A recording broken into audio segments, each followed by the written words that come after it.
Hi there, and welcome to our Financial Success for Women series. My name is Cherry Dale, and I lead our financial success educators here at Virginia Credit Union. Our goal is to empower our members to be more financially confident, and our Financial Success for Women series truly embodies this mission. This series holds a special place in my heart. We as women have unique needs and challenges regarding our own personal finances. And in a world where there's never enough hours in the day, it's hard to find the time to focus on your finances. Start by giving yourself a pat on the back for taking the time to get some financial inspiration. Our series kicks off with a conversation with Liza Mickens, the great-great-granddaughter of Maggie Lena Walker. Liza will bring us a unique perspective of this historical woman's life as the first African-American woman bank president and the financial leader of her very own family. Liza has been representing her family's historical legacy for over a decade, a story she graciously shared with our live virtual audience.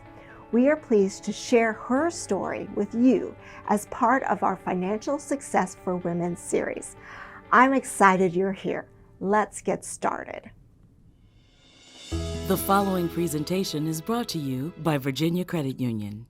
Liza, you are going to bring the story of your great-great-grandmother to life for us, Maggie Walker. And I think it's really important for us as women to take a step back in time and history to see how Maggie Walker's lived her life and helped guide her family and community into financial success. We can gain much financial inspiration from Maggie Walker's story. Let us welcome Liza. Hi there. Hi, Hi, everybody. welcome. Thank you so much for having me, and thank you for allowing me to kick off this financial series for women. More than 100 years ago, Maggie Walker was also advocating for the financial success of women, and I know she would be proud of this seminar today.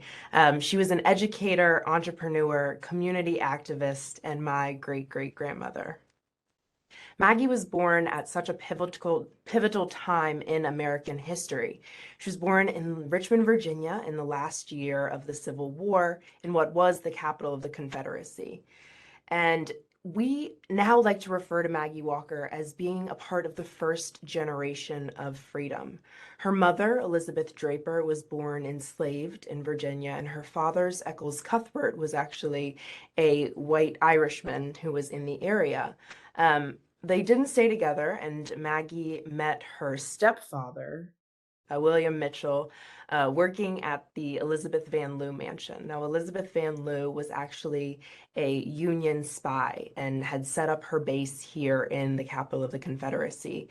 And they both were servants in this mansion and home, and decided to get married. And unfortunately, when Maggie was very young, William tragically passed away, and this launched the family into debt, but it also began an economic empowerment within Maggie's own mother. She started a laundry business to be able to support her family, and this early example of work and determination was instilled in Maggie, especially as a woman, to realize that she had to step up in her family as the way her mother stepped up, and would be the sole breadwinner of the family.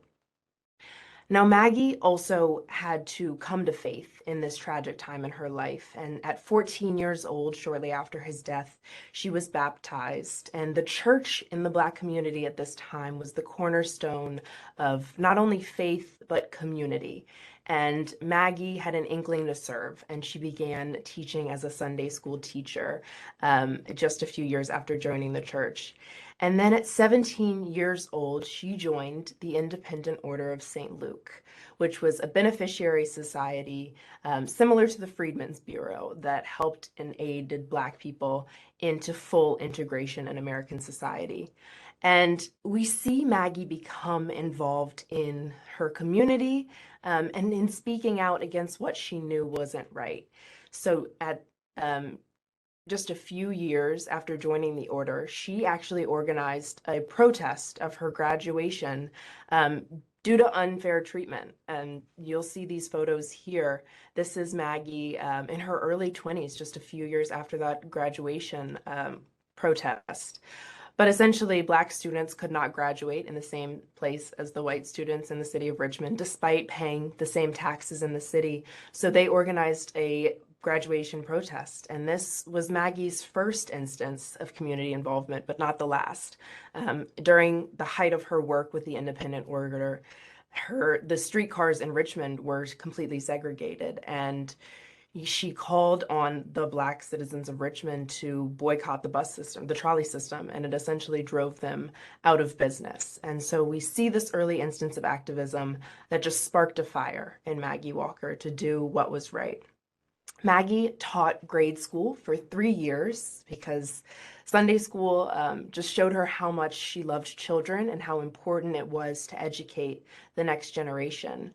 But due to societal norms at the time, she had to quit teaching just after 3 years once she married her husband.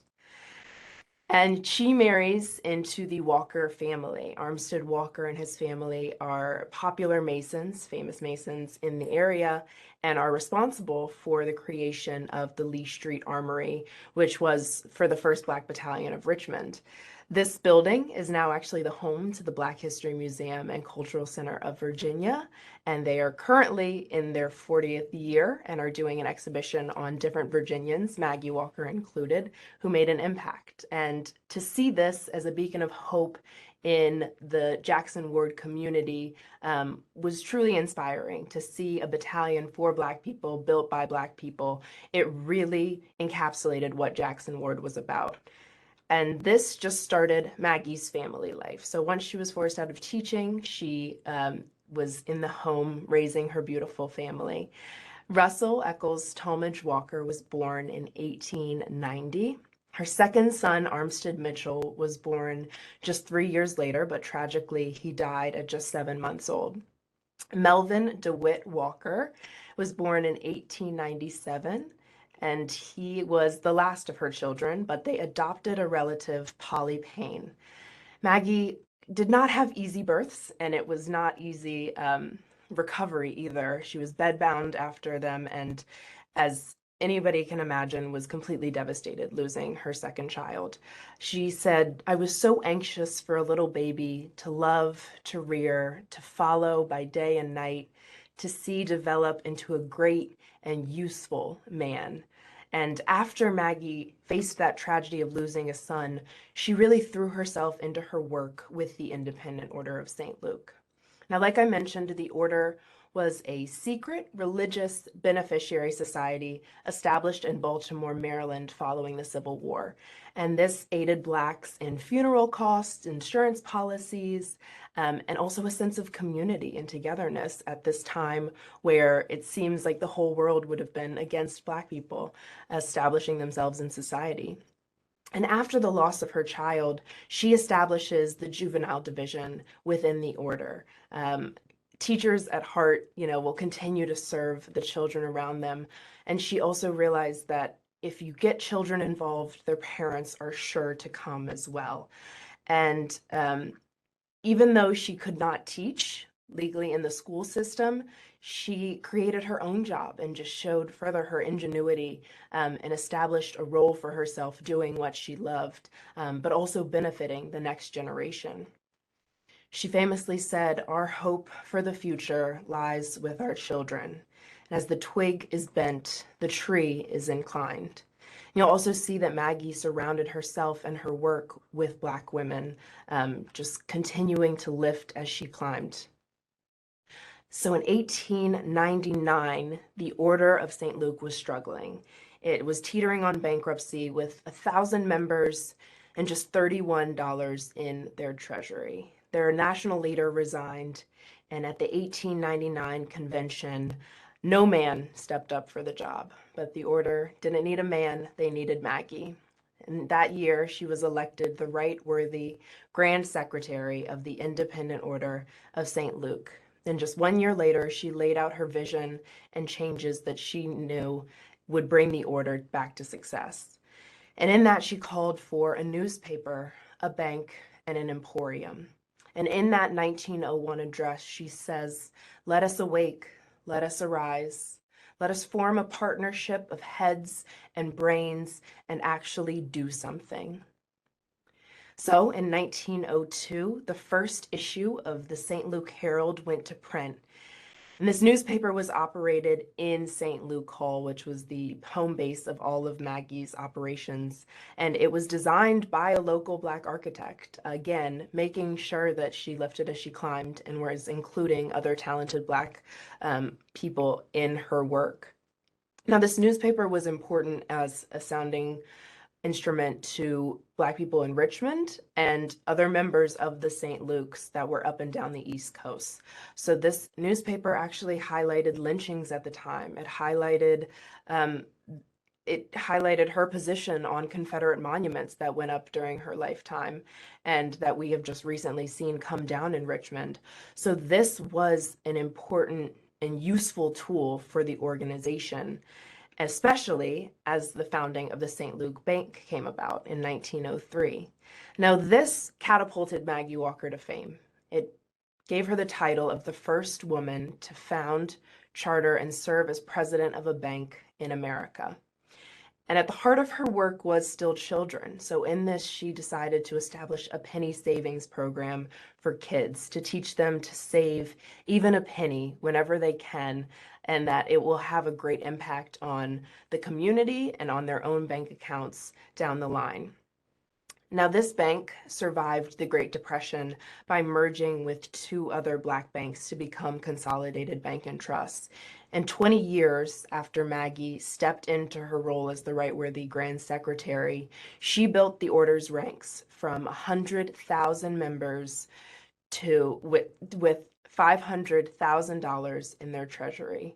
And this is an organization that, again, is brought together by the St. Luke Herald, by a bank, and by a place that they can put their money collectively.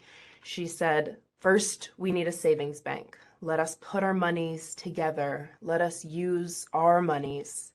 Let us put our money out at a usury among ourselves and reap the benefit ourselves. Let us have the bank that will take the nickels and turn them into dollars." She had the vision because she realized that at the time, Black people had nowhere else to put their money.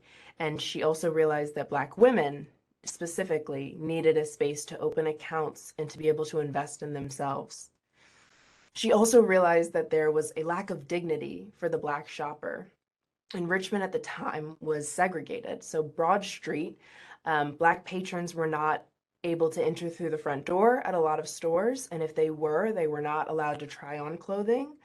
And that just took so much of the dignity out of the shopping experience. I'm somebody who loves fashion, and for her to be able to open an emporium that highlighted the fashion of the times, but also highlighted brown skin mannequins, just shows the vision and foresight that she had for her community. And this endeavor actually made her the largest employer of Black women in the city of Richmond. So again, Maggie realizes that Black women are still beginning their positions in domestic roles and in positions of servitude, and she allows them to be working in a store and working at a bank and in a newspaper, and just really making sure that Black women were not continuing to just be in the home. This was actually the only endeavor of hers that was forced out of business. And it was forced out of business due to its success. So this emporium opened just in time for Easter Sunday, and the business never stopped rolling. Unfortunately, her inventory was coming from the same people that were giving inventory to Tallheimers and Miller and Rhodes, and those competitors went to the supply chain and essentially said, "You have to cut her out of this business." And so that is the only endeavor of Maggie Walker's that failed. But in this endeavor, she called on Black people to buy Black, what we're seeing a resurgence in today, to stop feeding the lion of prejudice. And this really catapults Maggie into this first generation of freedom. And like I said, it was Black women who were facing a double-edged sword of oppression, dealing with a segregated society and a patriarchy. And Maggie realized this, and that is why most of her endeavors were staffed by Black women. Um, at the time of the 19th Amendment, it was the traditional suffrage movement was still excluding Black women. And when women got the right to vote, Maggie registered hundreds of Black women to vote. And just 1 year later, she ran for office. So in 1921, Maggie became the first Black woman to run for statewide office in Virginia. Of course, she stayed true to who she was and ran as the superintendent of education. And at the heart of all of her work was her Jackson Ward community. Now, Richmond at the time was segregated, so it really was a tale of two cities. It was a Black Richmond and a white Richmond. And Jackson Ward was a thriving economic center and was known as a Black Wall Street in America, but it was also known as the Harlem of the South. You had the Eggleston Hotel, which is just down the block from Maggie Walker's house, that has entertainers coming in and again restoring a sense of dignity and even traveling through the South. Ella Fitzgerald famously performed there, Louis Armstrong, and it gave Black people a safe place to stay in the city of Richmond. And her Jackson Ward community was, through all of her endeavors, she invested in this community and she got to really see it flourish. Second Street is a popular area in Jackson Ward, and it housed many Black businesses in the city of Richmond, and they all depended on each other. And again, you saw a surge in buying Black and essentially putting money back into the community. So this is where Maggie Walker made her home, at 110.5 East Lee Street in the heart of Jackson Ward. Now, this Victorian era home needed a few renovations before she moved in. And like any woman, she got straight to work. And so she purchased the home and put in central heating, electricity, and it had 9 to 28 rooms. So it is a large home, and in 1979, it was actually turned over to the Park Service. And I highly recommend everybody to go see it for themselves and really take in the atmosphere and the work that Maggie Walker put into that house and what it represented as a Black woman at that time. It was a family home. It was also a place where she had offices and would host people like W.E.B. Du Bois and Nanny Helen Burroughs. But it also was a family home. So there were 11 people and 2 dogs that lived in this home at a certain point. And Maggie said in her journal even, there was a constant pitter-patter of feet and children's voices, but there were no smudges on the walls. This was a woman who did run a tight ship, and children knew what rooms they could go in, what rooms they could not. My grandmother recalls a game of hide and go seek that went wrong, and one of the children actually flipped over from the second floor banister to the first floor, and that promptly ended multiple floor games of hide and go seek. But this was a family home. And on Sundays, they all spent time together in the parlor reciting poetry and playing the piano, which, growing up in the age that I did, I'm like, a parlor? Poetry's on Sunday, no football? Okay. But it was just such a different time and a beautiful time spent with family. This is all of the occupants that called 110.5 East Lee Street home. You see photos of her sons who both served and their families. On the left, we have Russell and his daughter, Maggie Laura. And she actually was involved in the independent order as well in the juvenile division. So you can tell that Maggie did not just speak, she made sure that her family was also involved in these institutions.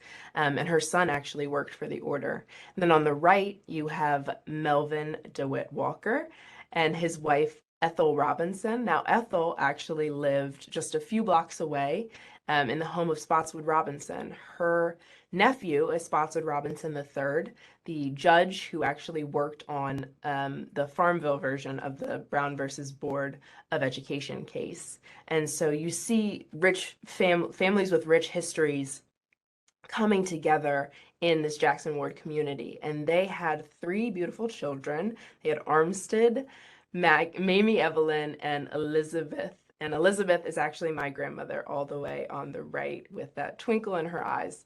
And so these are the occupants that made that house feel like a home.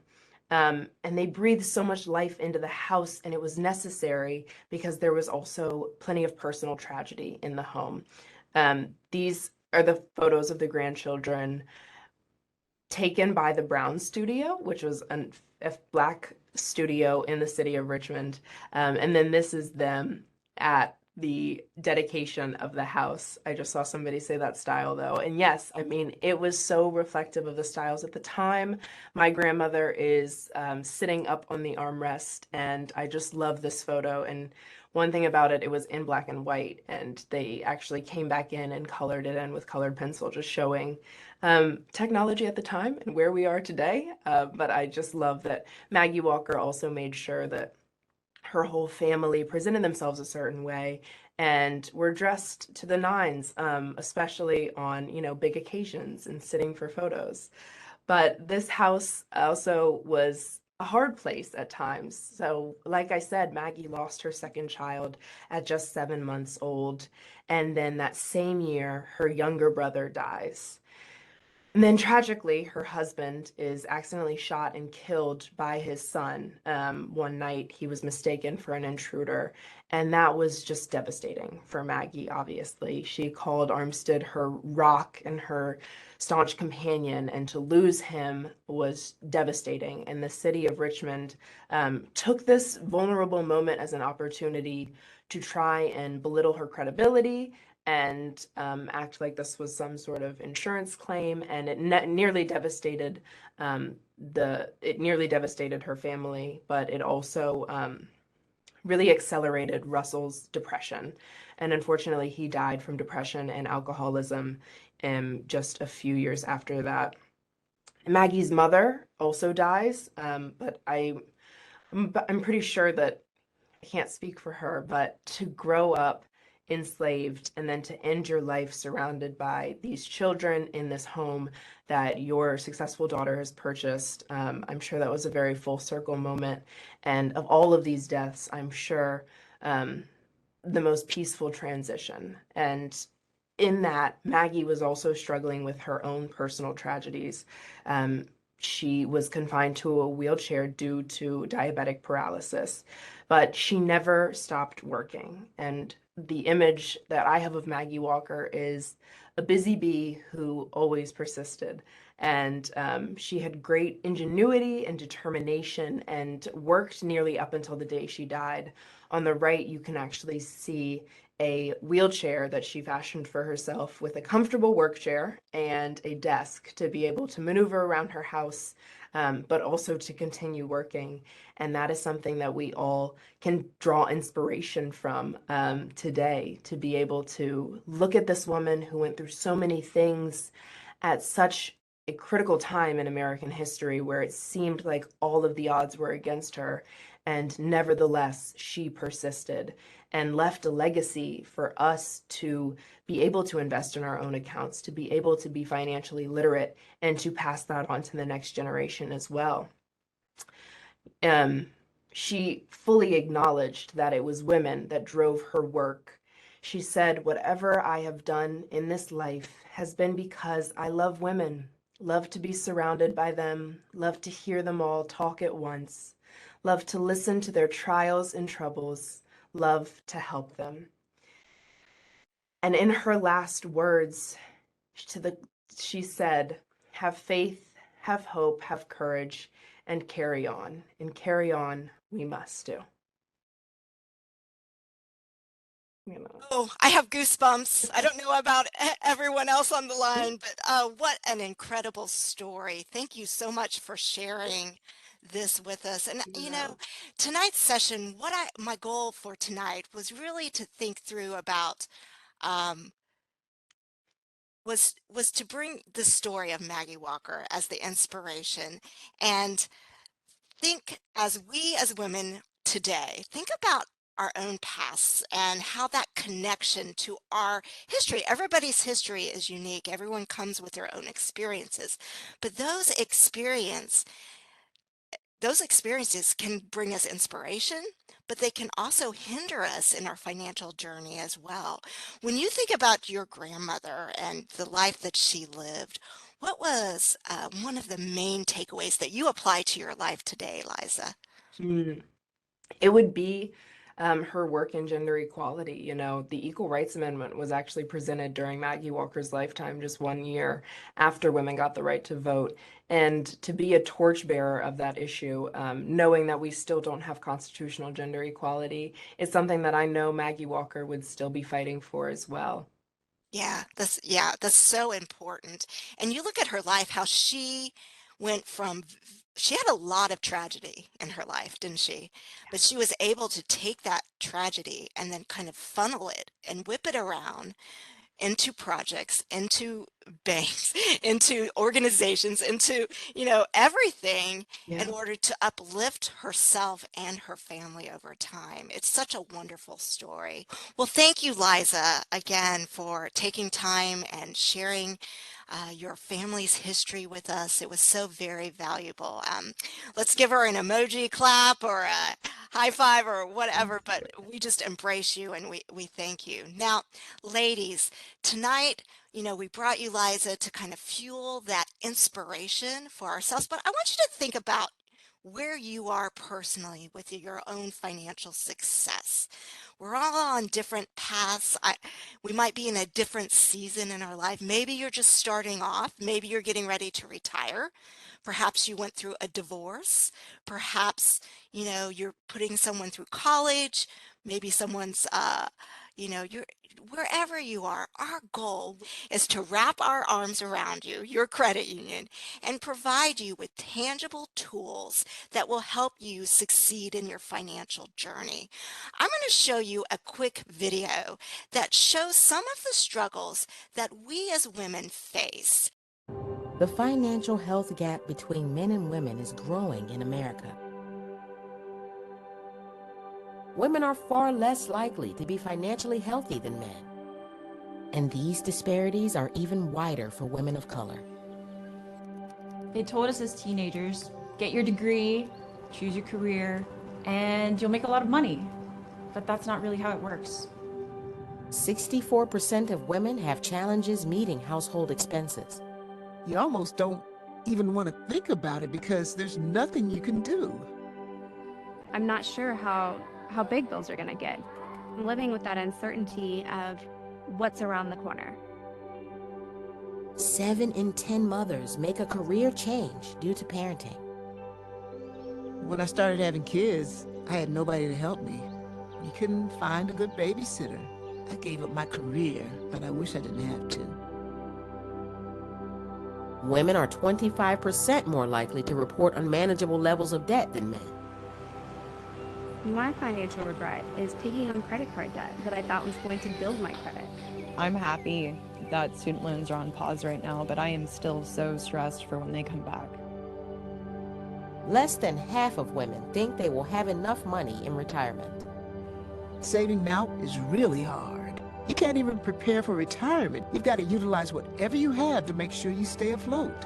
When thinking about my financial situation and my 70-year-old parents who need me, I'm thinking, hey, I still need your help. Women need equal wages they can live on. They need better benefits and safety nets. Women need affordable care for their families and a better way to save for the future. We can do better.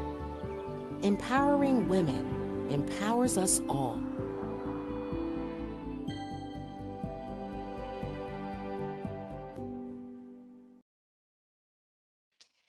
So when we originally launched this, and let me just tell you, the interest was high. We're going to send out an email with the recording of this, but we had over 1,000 women register for this program that will be on this listserv.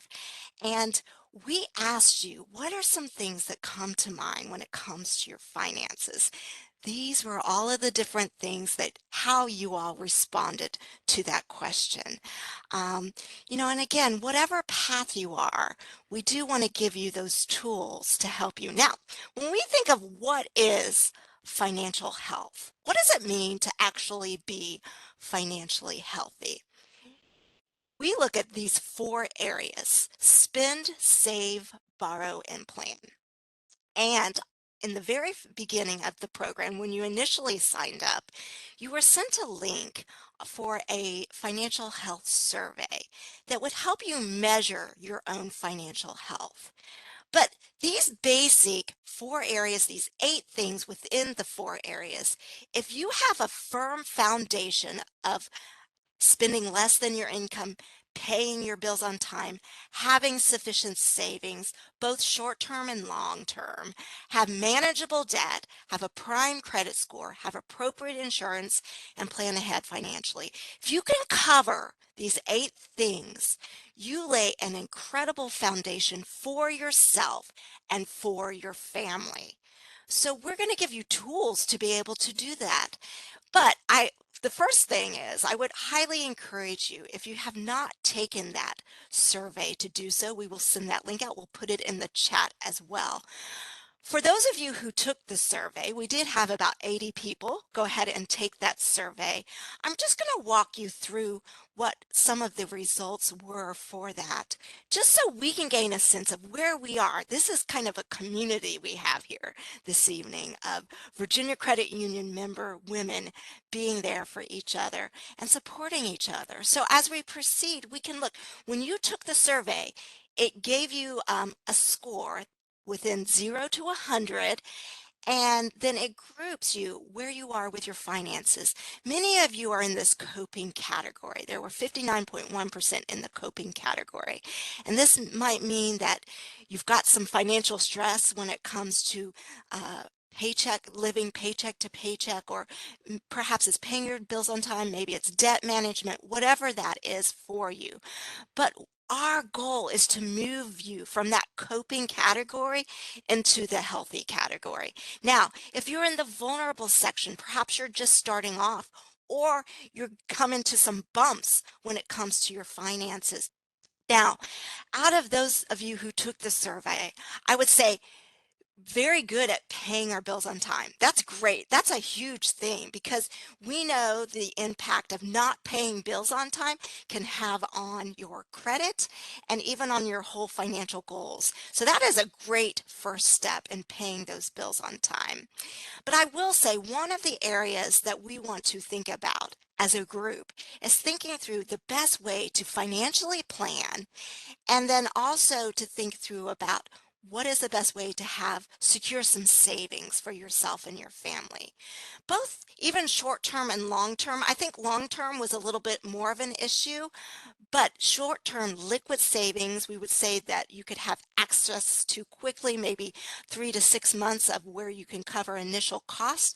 That's a need as well as that long-term retirement planning. Now, 92% of the respondents said they would struggle with spending less than their income.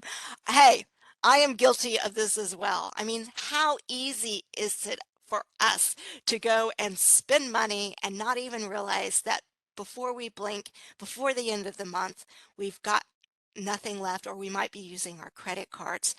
Financial planning, financial success is really about you taking the time to analyze your situation, develop a plan, and then stick to it. It's not, as I would say, rocket science, but it is about connecting the dots for yourself and your family. And oftentimes, we make financial choices when it comes to spending our money. And we think, oh my goodness, why do I keep doing that? Why do I keep spending more than what I have? Or why am I impulsive when I go to the mall and shop? You know, but there are reasons behind that. And I want you to think back, even from the way you were raised. What are some traumas or different experiences that you had in your life that impact your spending habits? You know, and it could be both positive and negative, the people in your life that mentored you through this process, what were those interactions like? Now, for me, I am actually adopted. I was born in Korea, and when I was 16 months old, I came to the United States of America and was adopted into a white family and grew up in Missouri, a really small town. I was probably the only minority in that small town. And um, my father was a Methodist pastor. My mom did not work. We didn't have a lot of money growing up. We had a lot of love and support. But, things were definitely tight growing up. Part of that adoption experience, and I don't know if anybody's adopted in this group, but there's a sense where a people pleasing comes in and a sense where you've got to kind of assimilate and blend in and kind of look. And I especially felt this way, I think, because I was Asian and everybody around me was white. And so and I'm telling you all of this because today, as an adult, I do like to have control over what I wear and how I look. And, so when went through a divorce, it's been about 14 years, 13 years, it's been a while. But when I went through that divorce, I really struggled with my finances, going from two incomes to one. I was in that season that some of you might be in, right? And had to sit down, analyze my finances. I was spending more than what was coming in. And really, if you are in that situation, you've got two choices. You either spend less or you make more. And for me, I was like, I'm much better at making money than spending less. So I got a second job. I taught as an adjunct professor at Longwood, personal finance for 5 years and that helps supplement me. But I really did have to analyze, why do I go to the mall and spend money that I don't have? And I look back on that, and it was because of who I was and the way I was raised and the experiences that I had that I was making the financial choices that I was making. So I highly encourage you to think through what are choices you're making, perhaps good or bad. Where did those come from? How does it relate to your past experiences? And how can you infuse all of these things to create a financial plan for yourself and your family? And now for you, you are stressed. Some of you are stressed when it comes to your finances. And it's important, if you are stressed, to create a plan for yourself and your family. And we are mentors to someone. Regardless if you have children, there are people in your life that look up to you and that need your assistance. So think about your own legacy and what you are going to pass along to your children. It's important to have financial conversations with children, with nieces, with nephews, with everyone in your life so that it's not a hindrance, it's not a barrier. Money should be something that we're all talking about, that we're all planning our futures with, because money touches everything that we do. It gives us control over the decisions that we are able to make if we do have that savings and plan set in place. Your success story starts with your next financial decision. What will you do to align your spending and saving habits with your values and goals? Don't worry, we're here to help you stay on track. Download our Financial Success Workbook and walk through the rest of this series on your own time. Take our financial health checkup, watch our videos, and come back to these resources whenever you need a reset. We've created this series with you and your unique needs in mind. Explore the sessions and get peace of mind as you continue your journey to financial confidence.